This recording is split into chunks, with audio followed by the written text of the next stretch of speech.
Hello दोस्तों, नमस्कार, आदाब।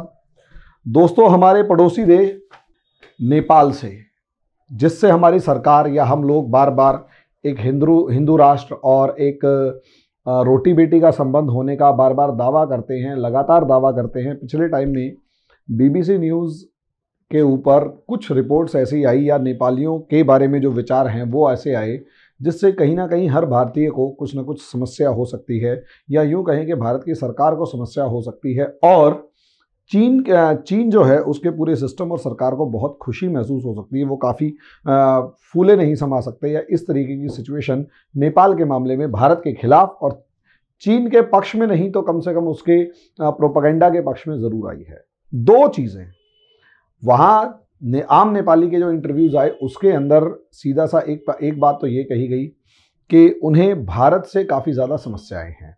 वो भारत के अंदर विस्तारवादी नीतियों से परेशान हैं, या भारत के बारे में उनका ओपिनियन जो है वो ये है कि भारत विस्तारवादी है।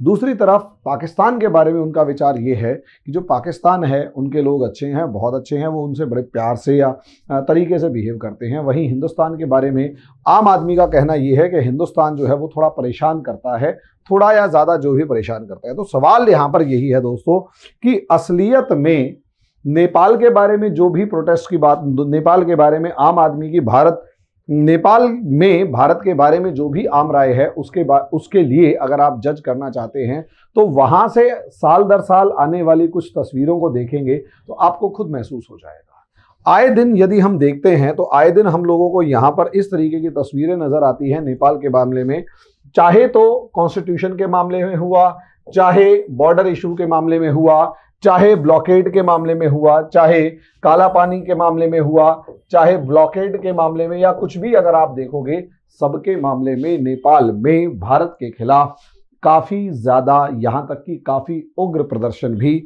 होते रहते हैं। अब ऐसी सिचुएशन में अगर दोस्तों उग्र प्रदर्शन होंगे, एग्रेसिव प्रोटेस्ट होंगे, तो उसके पीछे रीजन क्या है? मोटे तौर पर अगर आप देखें तो नेपाल की अगर आप ज्योग्राफिकल लोकेशन देखते हैं तो नेपाल एक लैंड लॉक्ड कंट्री है। लैंड लॉक्ड कंट्री का मतलब यह है कि इसकी सीमा कहीं पर भी, नेपाल की सीमा कहीं पर भी समंदर से नहीं मिलती। ये दो देशों से घिरा हुआ देश है, या फिर कई देशों से घिरा हुआ देश है। जैसे नेपाल एक लैंड लॉक्ड देश है, भूटान एक लैंड लॉक्ड कंट्री है।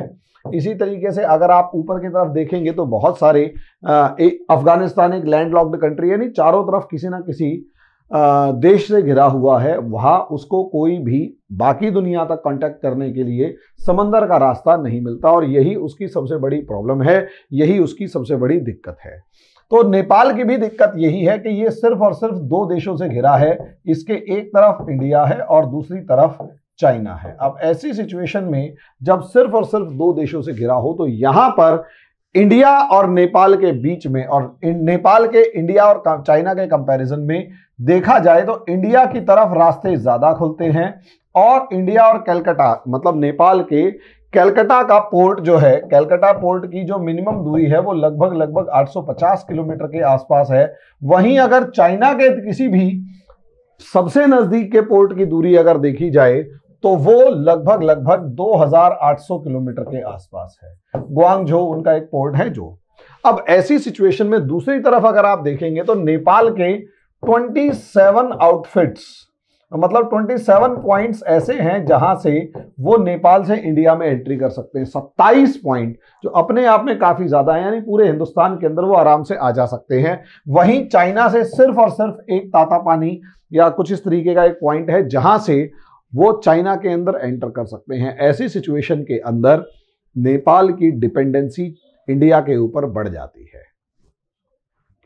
अब नेपाल की डिपेंडेंसी इंडिया के ऊपर बढ़ जाती है तो यहीं से डिस्प्यूट, यहीं से एक इस तरीके का इंफीरियरिटी कॉम्प्लेक्स आ जाता है, इंफीरियरिटी कॉम्प्लेक्स आ जाता है, और दूसरे देश के अंदर सुपीरियरिटी कॉम्प्लेक्स आ जाता है, जो कि दोनों देशों के रिश्तों के बीच में दरार पैदा करता है। और अगर मोटे तौर पर देखा जाए तो इंडिया और नेपाल के बीच में जो सबसे इंपॉर्टेंट रीजन, सबसे इंपॉर्टेंट इशू ये है कि इंडिया चाहता है कि नेपाल चाइना से रिलेशंस कम से कम रखे और पूरे तरीके से इंडिया पर डिपेंडेंट रहे। इंडिया जैसे कहे वैसे चले और जो भी चाहता है इंडिया, नेपाल वैसा ही करे। और ये नेपाल के लोगों का इंडिया पर आरोप है। उसके लिए इंडिया जो सबसे बुरी टैक्टिक अपनाता है, सबसे बुरी टैक्टिक अपनाता है, वो है ब्लॉकेड की। ब्लॉकेड के अंदर क्या होगा कि इंडिया अपने बॉर्डर से जाने वाले सभी सामानों को नेपाल में एंट्री करने से रोक देगा। और जैसे ही बॉर्डर से जाने वाले सभी सामानों को नेपाल में एंट्री करने से रोकेगा, तो आप ये देखिए वहां पर हर चीज की शॉर्टेज हो जाती है। उस शॉर्टेज में पेट्रोल से लेकर, गैस से लेकर, फूड से लेकर और दुनिया की दूसरी जितनी भी चीजें हैं, सब चीजों की शॉर्टेज हो जाती है। और सबसे बुरा हाल उसकी सड़कों पर जिस तरीके के ये बोर्ड्स दिखाई देते हैं, ये कि डीजल नहीं है, या फिर किलोमीटर के हिसाब से लंबी लाइनें, पूरे कई किलोमीटर लंबी लाइनें जो हैं वो नेपाल के पेट्रोल पंप्स और गैस लाइन, राशन की दुकानों और हर चीज पर लग जाती है। नेपाल इसी चीज से चिढ़ता है और ये इंडिया ने एक बार नहीं कई बार किया है। इंडिया ने नेपाल पर दबाव बनाने के लिए कई बार ये हथकंडे अपनाए हैं। और नेपाल कोई भी एक सॉवरन नेशन होगा तो वो यही चाहेगा, कोई भी सॉवरन नेशन होगा तो वो यही चाहेगा कि उस सॉवरनिटी के ऊपर इतना बुरा अटैक ना किया जाए जितना इंडिया करता है। लेकिन उसका दूसरा पहलू भी है। दूसरा पहलू ये है कि इंडिया क्या चाहता है वो भी नेपाल को सोचना चाहिए।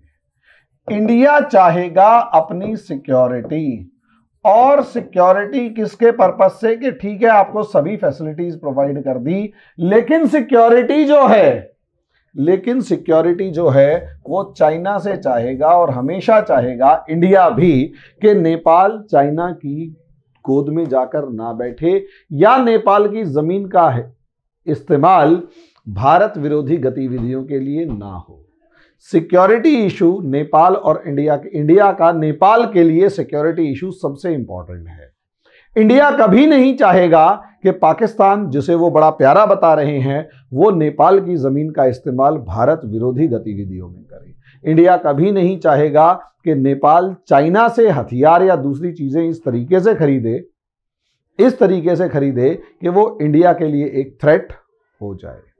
अब ऐसी सिचुएशन में एक तो वो मामला था, दूसरा मामला ये काला पानी लिपुलेख और लिम्पियाधुरा वाला, जो किसी भी टाइम पर नहीं था।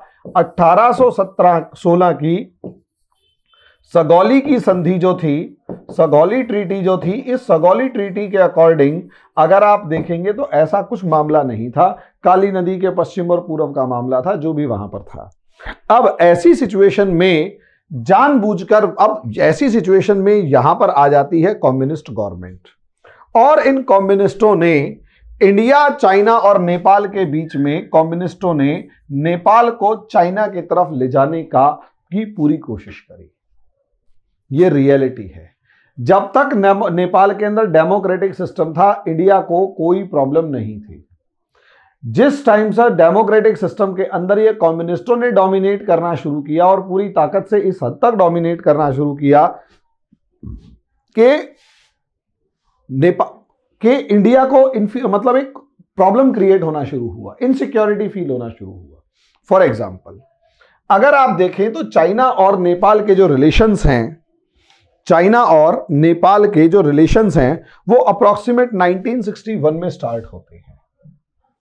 1961 में सबसे पहले रिलेशन स्टार्ट होते हैं और इंडिया जो है वो 1950 के अंदर इंडिया और नेपाल की एक ट्रीटी कर चुका है, जिसके अंदर नेपाल को बहुत सारी फैसिलिटीज दी गई और उन फैसिलिटीज के बदले में नेपाल से बहुत सारी एश्योरेंसेस ली गई। उनमें एक एश्योरेंस ये भी था कि आप दुनिया के किसी भी देश से कोई भी हथियार खरीदेंगे तो इंडिया से एक बार पूछ लेना, क्योंकि इंडिया से हमला, भाई आप अगर हथियार खरीदेंगे तो सबसे ज्यादा हमला होने के चांसेस इंडिया पे हैं, तो कम से कम आप ये कर लें कि आप जो भी हथियार खरीदे वो इंडिया से पूछकर खरीदे।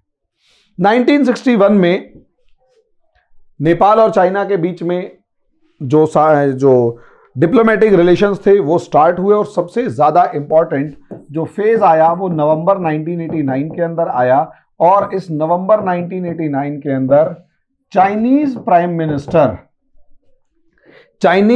मिनिस्टर ला पिंग नेपाल आए और यहां पर एक एग्रीमेंट हुआ और उस एग्रीमेंट के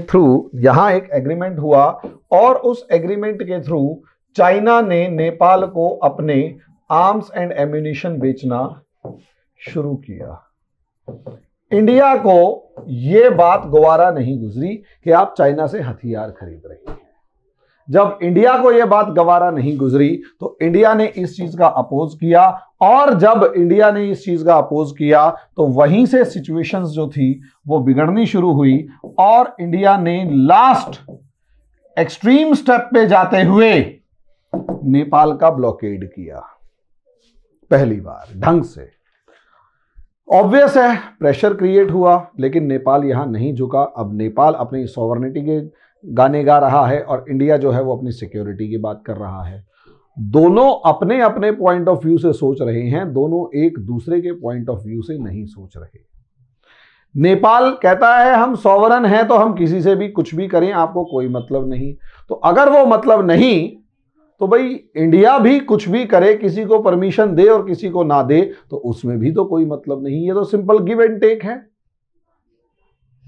ये सिंपल गिव एंड टेक है और उसमें आप अपनी फायदे के लिए दूसरे को इनसिक्योर कर रहे होंगे तो आने वाला समय में आप उम्मीद कम ही कर सकते हैं या नहीं कर सकते कि वो आपके पक्ष में कुछ करेगा।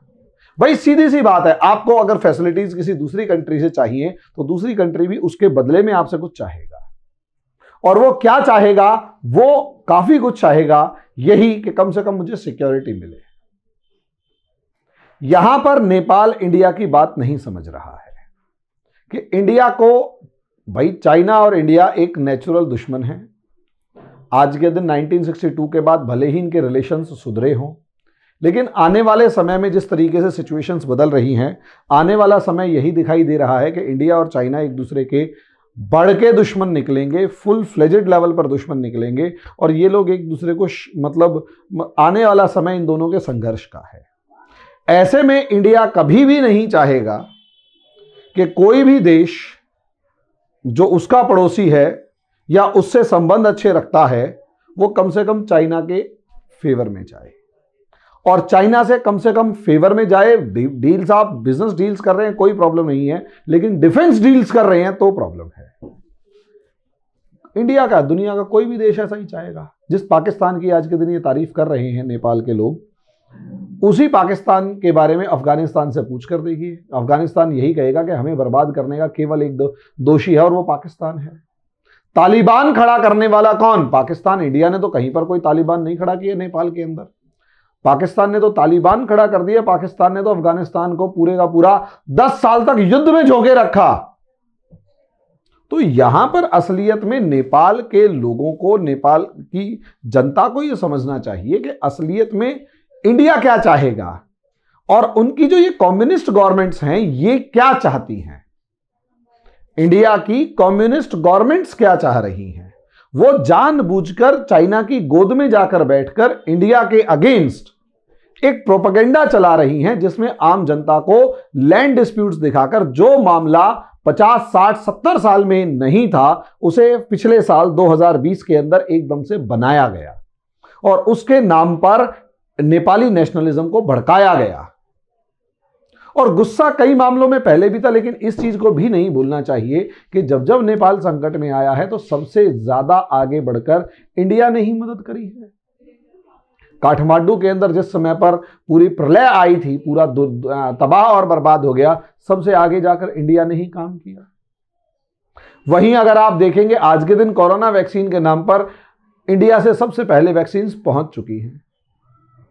चाइना ने अभी तक बात भी नहीं करी है। लेकिन प्रॉब्लम यह है कि ये जो कम्युनिस्ट गवर्नमेंट है ये बड़ी अपॉर्चुनिस्टिक है, अवसरवादी है। चाहे इसमें कोई भी कम्युनिस्ट हो गया, ये अवसरवादी है। ये अवसरवादी इस तरीके से हैं कि जब जब इन्हें इंडिया की जरूरत पड़ेगी फोन करके रिक्वेस्ट तो कर लेंगे और रही सही कसर जब इनको जरूरत खत्म हो जाएगी तो चीन की गोद में तो बैठे हुए हैं। यहां असलियत में आम जनता इन सब चीजों को नहीं समझती। आम जनता जो है वो कहीं ना कहीं एक इमोशंस पर चल रही होती है। उसमें भारत भी है, भारत के लोग भी इमोशंस पर चल रहे हैं, तो वहां के लोग भी, नेपाल के लोग भी इमोशंस पर चलते हैं। और वहां से फिर सिचुएशंस, क्योंकि एंटी चाइना इंडिया के अंदर कुछ ज्यादा ही हाई लेवल पर है, तो ऑब्वियस सी बात है कोई भी ऐसा देश जो चाइना के साथ कम से कम डिफेंस डील करेगा, वो इंडिया के पक्ष में, या इंडिया उसे अच्छी नजर से तो नहीं देख सकता, या इंडिया से वो अच्छे रिस्पॉन्स की उम्मीद नहीं कर सकता। यही एक सिचुएशन है जो यहां समझने वाली है। अब यहां ब्लॉकेड के अलावा दूसरा, इंडिया और नेपाल के बीच में जो मेन मुद्दे हैं, वो एक तो लैंड डिस्प्यूट हो गया, दूसरा ये आपका ब्लॉकेड का हो गया, तीसरा एक जो इंपॉर्टेंट मामला है वो मधेश रीजन का है। ये जो इंडिया, नेपाल और इंडिया के बीच में ये जो इलाका है, ये मधेश है, जो तराई का इलाका है, और ये यूपी बिहार के लोगों से इनकी सभी व्यवस्थाएं या सब चीजें यूपी बिहार के लोगों से काफी ज्यादा मिलती जुलती हैं। और खास बात ये है कि ये सबसे ज्यादा प्रोडक्टिव है। अब नेपाल का मामला ये है कि उनका, वो कहते हैं कि जब हमारा कॉन्स्टिट्यूशन बन रहा था, तो उस कॉन्स्टिट्यूशन में 2015 में जो कॉन्स्टिट्यूशन बन रहा था, उसमें इंडिया ने इंटरफियर किया, बाकायदा इंडिया ने इंटरफियर किया। इस चीज का कोई सबूत नहीं है, लेकिन हाँ ये है कि वहां के नेताओं का ये कहना है कि हमारी विदेश मंत्री बिना बुलाए वहां पहुंच गई, सुषमा स्वराज मैडम पहुंची थी, और उसके बाद ऐसा तो नहीं है कि बिना बुलाए पहुंची, कोई ना कोई कारण रहा होगा जिस वजह से गए हैं। और दूसरा ये कहना कि हमारी विदेश मंत्री के बाद जो एस जयशंकर, जो आज के दिन विदेश मंत्री हैं, ये नेपाल पहुंचे और उन्होंने इनके नेताओं को डराया धमकाया। तो सच्चाई ये है यार, कौन किसी के नेताओं को डरा धमका सकता है? हाँ, अपने कंसर्न्स जरूर रख सकते हैं और अपने पॉइंट्स रख सकते हैं सामने कि देखिए हमारे को ये ऑब्जेक्शन है, और ऑब्जेक्शन हो भी क्यों ना। असलियत में इस इलाके में रहने वाले जो लोग हैं वो कहीं ज्यादा करीब हैं यूपी और बिहार के अंदर रहने वाले लोगों के, और इनका रोटी बेटी का संबंध सबसे ज्यादा इनका है। और यही एक रीजन है जो पूरी नेपाल की 60% इकोनॉमी को अपने पास लिए हुए है। पूरे नेपाल की 60% इकोनॉमी यहां पर है। और जब कॉन्स्टिट्यूशन बन रहा था तो इस पूरे एरिया को ऊपर से नीचे तक इस तरीके से बांट दिया गया कि इसकी अपनी एग्जिस्टेंस ही खत्म हो गई। वो जो 2015 का ब्लॉकेड था वो यहां इन मधेश के लोगों ने किया था। इंडिया कौन होता है? इंडिया के बॉर्डर पे थोड़ा ना ऐसे सड़क खड़े हुए थे, आपके अपने बॉर्डर के अंदर की तरफ ब्लॉकेड था, वो इंडिया ने नहीं किया था। लेकिन इंप्रेशन ये क्रिएट किया गया, और ये कम्युनिस्टों ने ये इंप्रेशन क्रिएट किया कि ये इंडिया ने किया है। भड़काया अपनी जनता को खुद, अपनी जनता को खुद भड़काया और नाम डाला इंडिया के ऊपर। नतीजा क्या हुआ कि ठीक है, यहां अब इंडिया वाले क्यों कंसर्न दिखा रहे थे? एक बड़े भाई के तरीके से, जैसे आप काम कर रहे हैं और आपके बड़े भाई को लगता है कि यार आप गलत रास्ते पे जा रहे हैं, उससे आपको भी प्रॉब्लम होगी और बड़े भाई को भी प्रॉब्लम होगी। भाई अगर यहां प्रॉब्लम आती है तो ये सारी की सारी पॉपुलेशन माइग्रेट करके इंडिया आने के अलावा कहीं नहीं जाएगी। कोई प्रॉब्लम आएगी इंडिया, ये सारा रीजन इंडिया पहुंचेगा। नतीजा क्या होगा? इंडिया की अपनी प्रॉब्लम्स कम है जो फालतू और बढ़ जाएंगी। लेकिन पॉलिटिकल सिनारियो में अपनी पकड़ बनाए रखने के लिए पूरी पॉलिटिक्स में कॉन्स्टिट्यूशन को इस तरीके से बनाया गया कि ये जो लोग हैं ये भड़क जाएं और सारा मामला इंडिया के ऊपर थोप दिया जाए। रिप्रेजेंटेशन भी इन लोगों को ढंग से नहीं मिला। नतीजा क्या हुआ? नतीजा ये कि जो कॉन्स्टिट्यूशन बना, इंडिया ने उसमें रिक्वेस्ट करी थी कि कुछ ऐसे ऐसे प्रोविजन डाल लीजिए। नॉर्मली दुनिया का हर देश किसी नए बनते हुए कॉन्स्टिट्यूशन के अंदर, जो भी, भाई इंडिया का खुद का जब कॉन्स्टिट्यूशन बन रहा था तो ब्रिटिशर्स ने काफी ज्यादा इंटरफियर किया, यहां तक कि मदद करी। अमेरिका से भी मदद आई, कनाडा से भी मदद मिली, रशिया से भी मदद मिली। सब बात कर रहे थे कि आपको कैसा कॉन्स्टिट्यूशन बनाना चाहिए। अल्टीमेटली बनाया किसने? इंडियन गवर्नमेंट ने, इंडिया के कॉन्स्टिट्यूशन असेंबली ने। वही हाल नेपाल के साथ है। भाई अपने कंसर्न्स रख दिए कि आपका जो कॉन्स्टिट्यूशन होगा, क्योंकि आप हमारे पड़ोस में हैं, तो आपके कॉन्स्टिट्यूशन से हो सकता है कुछ चीजों में हमारे को समस्या हो, तो हमारी प्रॉब्लम ये है। ये तो बिल्कुल ऐसा भी होता है कि अगर एक इंसान का मकान बन रहा है तो पड़ोस के मकान वाले को हालांकि उससे कोई उम्मीद नहीं होती, लेकिन क्योंकि मकान की नींव खुद रही है और सब चीजें, तो पॉसिबली पड़ोस के मकान वाले का मकान गिर सकता है। पड़ोस के मकान वाले का मकान गिर सकता है। इसीलिए भाई आपके पड़ोस में अगर मकान बन रहा है, जस्ट साथ में मकान बन रहा है और उसने नींव खोदी और आपका मकान गिरने के चांसेस हैं, तो आप उसको जाकर कहेंगे कि भाई अपने मकान को थोड़ा ढंग से बनाना, कहीं मेरा मकान ना गिर जाए, कहीं मेरा मकान ना गिर जाए। वही सिचुएशन यहां पर है कि भाई आप अपना कॉन्स्टिट्यूशन ढंग से बनाइएगा, कहीं हमारा कॉन्स्टिट्यूशन या हमारी प्रॉब्लम्स ना क्रिएट हो जाए। लेकिन गवर्नमेंट ने जानबूझकर इंडिया को भड़काने के लिए या ऐसी प्रॉब्लम्स क्रिएट करने के लिए एक ऐसा कॉन्स्टिट्यूशन बनाया कि मधेश रीजन के लोग उबल गए, और जैसे ही मधेश रीजन के लोग उभरे उन्होंने ब्लॉकेड किया, उन्होंने रास्ते को रोक दिया। आज भी तो चक्का जाम चल रहा है भाई, लोगों की आदत होती है चक्का जाम नहीं जाने देंगे। वहां पर भी यही था, नाम इंडिया का लगा दिया अनडिक्लेयर्ड, और उसके बाद प्रोटेस्ट हो रहा है कि ये ह्यूमैनिटेरियन इशू है। अरे ह्यूमैनिटेरियन इशू नहीं है, ये पॉलिटिकल इशू जो आपने बनाया है वो है। और उसके बाद नफरत इंडिया से। अब इंडिया से नफरत, ओके, ऑप्शन कि now we will open all the facts with और all the things with China, कि हम सारे के सारे जो वो चाइना के साथ खोलेंगे। तो चाइना के साथ खोलने में अब आप ठीक है, चाइना उस चीज में फायदा उठाना चाहता है, चाइना से दोस्ती बढ़ती है, चाइना से दोस्ती। और ये भाई साहब तो इनके तो अगर आप रिकॉर्ड्स उठाकर देखेंगे तो आपको समझ में ही आ जाएगा। किसी भी देश के लिए शर्मनाक बात होती है, किसी भी देश के लिए शर्मनाक बात होती है जब उस देश की कॉन्स्टिट्यूएंट असेंबली या इलेक्टेड मेंबर्स जो हैं उनको गाइड करने के लिए किसी दूसरे देश के लोग आए, गाइड करने के लिए आए, उनके पॉलिटिकल इंटरनल मैटर्स में जाके इंटरफियर करके उनकी मीटिंग करवाएं और उनकी पार्टी बनवाएं, असेंबली बनवाएं और तोड़वाएं। ये किसी भी देश की बेशर्मी की हद होती है। और समस्या ये कि क्या उस देश के लोग इस चीज को समझते हैं या नहीं समझते हैं। अगर वो इस देश के लोग इन चीजों को नहीं समझते हैं तो आने वाला समय उस देश के लिए बहुत बर्बादी वाला होता है। जिस तरीके से चाइना की जो गवर्नमेंट है वो ओपनली, चाइनीज गवर्नमेंट जो है वो ओपनली आकर नेपाल की पॉलिटिकल पार्टी का यूनिफिकेशन करवाती हैं, सिंगल पार्टी बनवाती हैं और सब चीजें, तो कहीं ना कहीं इंडिया के ऊपर मतलब चाइना के ऊपर आरोप ज्यादा लगते हैं। लेकिन प्रॉब्लम क्या है? प्रॉब्लम है कि आप एक माइंडसेट या एक बड़ा सेक्शन एक माइंडसेट बना चुका है कि नहीं ये सारा इंडिया करवा रहा है, चाइना वाले तो मिठाई खाने या चाय पीने आ रहे हैं। लेकिन उसका फिर कोई सॉल्यूशन नहीं है, उसका फिर कोई सॉल्यूशन नहीं है। अब यहां चाइना जो है इसी चीज को कोशिश कर रहा है कि 2 रेलवे लाइंस बिछा ले, 2 रेलवे लाइंस बिछा ले। अब इंडिया, चाइना अगर 2 रेलवे लाइंस बिछा रहा है, जो बहुत अच्छी बात है, बिछाना चाहिए, बिछानी चाहिए, किसी भी देश की तरक्की में कोई प्रॉब्लम नहीं है। लेकिन उस रेलवे लाइन को इशू बनाकर, इन्वेस्टमेंट के नाम पे इशू बनाकर कंट्री को डेट ट्रैप में फंसा लेना, ये सबसे ज्यादा इशू है। और नेपाल उसी डेट ट्रैप में फंसता जा रहा है, नेपाल उसी कर्ज के जंजाल में फंसता जा रहा है। नेपाल, आम नेपाली को सोचना चाहिए कि असलियत में यहां ये जो रेलवे ट्रैक बना, इसकी कॉस्ट किसने बियर करी, कितनी बियर करी, और महंगी बनी या सस्ती बनी? यस, वो जो कॉस्ट है वो महंगी बनी या सस्ती बनी और किसने बियर करी, ये सबसे ज्यादा इंपॉर्टेंट है। और यही चीज सोचने वाली बात है। डेट ट्रैप में चाइना नेपाल को फंसा रहा है, और इसका दूसरा रीजन आप आगे आगे डाटा के अंदर समझेंगे। तो यहां एक चीज और, तो नेपाल को असलियत में करना क्या चाहिए, समझना क्या चाहिए?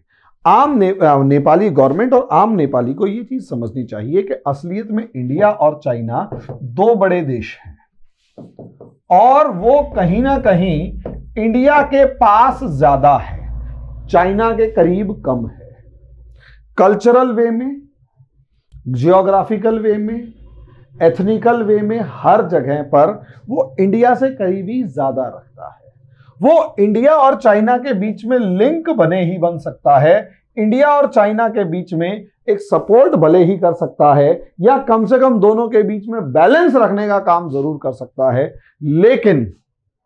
लेकिन किसी एक के पक्ष में, खासकर चाइना के पक्ष में खड़े होकर सपोर्ट नहीं कर सकता। नेपाल के लिए प्रॉब्लम होगी।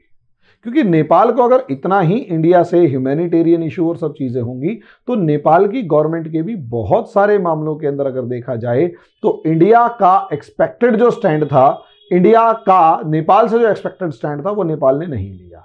इसका बेस्ट एग्जांपल जो है वो 1962 वॉर है या डोकाला इशू से लेकर दूसरे इश्यूज में है, खासकर लद्दाख इशू के अंदर भी है। 1962 में नेपाल ने दोनों के बीच में बोलने से मना कर दिया था साफ। बहुत अच्छी बात है आप न्यूट्रल रहे, बहुत अच्छी बात है आप न्यूट्रल रहे, लेकिन जैसे ही लद्दाख इशू आया आपने वो मामला इंडिया के अगेंस्ट लिम्पियाधुरा या सब चीजों वाला तब उठाया जब इंडिया और चाइना बिल्कुल अपने एग्रेशन के पीक पर थे, लड़ाई कभी भी छिड़ सकती थी। उसी टाइम पर चाइना की गोद में बैठते हुए जिस तरीके से लिम्पियाधुरा का मैप और सब चीजें बनाने की कोशिश करी वो बहुत बुरा था। इंडिया पर एलिगेशन लगाना कि इंडिया से ये कोरोना आया है वो बहुत बुरा था। भेजो ही मत अपने लोगों को यहां पर, भाई वहां सॉवरेनिटी है तो सॉवरेनिटी इधर भी है, उसको बीच का रास्ता कैसे निकाला जाए हर गवर्नमेंट को यह सोचना चाहिए। अब वहां के लोगों की इच्छा या मामला कि भाई संसद को डिसॉल्व कर दिया गया। अब जब संसद को डिसॉल्व कर दिया गया तो वहां पर समस्या को समझिए, संसद डिसॉल्व प्रधानमंत्री ने की।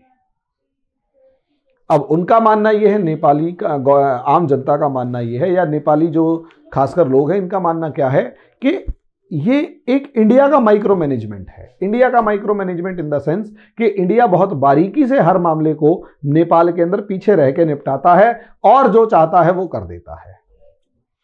तो अगर ऐसा है तो बहुत दुख की बात है, लेकिन ज्यादा दुख की बात तब है, ज्यादा दुख की बात तब है जब कहीं ज्यादा दुख की बात तब है जब आप ये देखते हैं कि इंडिया के ऊपर एलिगेशन लगा रहे लेकिन अपने नेताओं को नहीं समझ पा रहे कि उनकी आदत है किसी दूसरे देश की गोद में बैठ के काम करने की।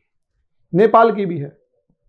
अगर ऐसा है और इंडिया कैपेबल है माइक्रो मैनेजमेंट करने में और चाइना कैपेबल है दूसरे देश की पूरी सरकार को पपेट की तरह चलाने में, तो वो उस देश के नेताओं की कमजोरी है। अपने नेताओं की कॉलर पकड़ के पूछो, हम तो पूछते हैं। यस, आप भी पूछिए कॉलर पकड़ के कि भाई असलियत में कैसे हो रहा है। सवाल आपने पूछना है कि भाई ठीक है, एलिगेशन लगाया कि अक्टूबर में जो है रॉ प्रमुख सावंत कुमार गोयल पहुंचे, उसके बाद नवंबर में जनरल नरवणे पहुंचे, फरवरी उसके बाद फॉरेन सेक्रेटरी हर्ष श्रृंगला का विजिट होता है, फिर बीजेपी के विदेश मंत्रालय के प्रभारी जो हैं विजय चौथाई वाला वो नेपाल पहुंचते हैं और उसके बाद आप कहते हैं कि 20 दिसंबर को सरकार गिर गई। तो एलिगेशन नेपाल का इंडिया के ऊपर, आम जनता का शक इंडिया के ऊपर कि 4 बड़े नेता पहुंचे और उसके बाद सरकार गिरवा दी। इंडिया से ज्यादा सिचुएशंस चाइना की हैं। अब ये तो अपना हो सकता है, ये तो अपने फॉरेन रिलेशंस को सुधारने के लिए पहुंचे हो। जितना जून से नवंबर तक सिचुएशंस बिगड़ी और हद से ज्यादा बिगड़ी, उनको सुधारने के लिए तो फॉरेन डेलीगेशंस आमतौर पर आते जाते रहते हैं, आमतौर पर आते जाते रहते। तो इंडिया को अगर ये कहा जाए कि इंडिया ने ही माइक्रो मैनेजमेंट किया तो ये तो इसका कोई प्रूफ कभी हो ही नहीं सकता। ये तो अपनी कमी दिखाई जा रही है कि इंडिया अगर एलिगेशन करे कि जो अमेरिका है वो हमारी सरकार गिरवा रहा है, तो ये तो इंडिया की कमजोरी है, अमेरिका की कम। वही सिचुएशन नेपाल के साथ भी है। तो अभी नेपाल के जो भाई बंधु हैं उनसे एक सिचुएशन को ये समझना, उनको ये कहना या उनको ये सिचुएशन को समझना ज़्यादा ज़रूरी है कि भाई असलियत में प्रॉब्लम जो है किसी देश से नफरत में नहीं, पड़ोसियों के बीच में अदावत होती है। पड़ोसियों के बीच में अदावत इन द सेंस एक टकराव, कहीं ना कहीं छोटा मोटा कॉन्फ्लिक्ट होता है। जब हस्बैंड वाइफ के बीच में हो सकता है, 2 भाइयों के बीच में हो सकता है, 2 भाई बहन के बीच में हो सकता है, 2 पड़ोसियों के बीच में हो सकता है, तो पड़ोसी देशों के बीच में भी हो सकता है। और चाइना के साथ जो प्रॉब्लम है वो आज भले ही आपको ना नजर आ रही हो, लेकिन चाइना एक इतनी स्लो बट स्टडी वाली रेस को खेलता है, एक बिल्कुल ही जिसे कहते हैं कि स्लाइसिंग, सलामी स्लाइसिंग की पॉलिसी के अंदर चलता है कि समझ में नहीं आता कि हुआ क्या है। और वो सलामी स्लाइसिंग जो है जब तक समझ में आती है तब तक लुट चुके होते हैं। इंडिया की सिर्फ एक डिमांड है कि नेपाल के अंदर इंडिया की इंटरेस्ट जो है वो सिक्योर रहे और नेपाल ऐसा कुछ काम ना करे या ऐसी किसी पावर के साथ हाथ ना मिलाए जो इंडिया के लिए सिक्योरिटी थ्रेट हो, चाहे वो पाकिस्तान है चाहे वो चाइना है। नेपाल से उम्मीद यही की जाती है। नेपाल की उम्मीदों के ऊपर अब रही बात ब्लॉकेड की, तो वो लास्ट एक्सट्रीम स्टेप होता है जो 2015 वाला इंडिया ने नहीं बल्कि मदेशियों ने खुद किया। एलिगेशन इंडिया पर लगाया गया, वो एक अलग मैटर है। बाकी जिसको भी जो कमेंट बॉक्स में लिखना है वो लिख सकता है, कोई ऐसी प्रॉब्लम नहीं है। उनके जवाब देने के लिए मैं तैयार हूं, कोई ऐसी दिक्कत नहीं। धन्यवाद।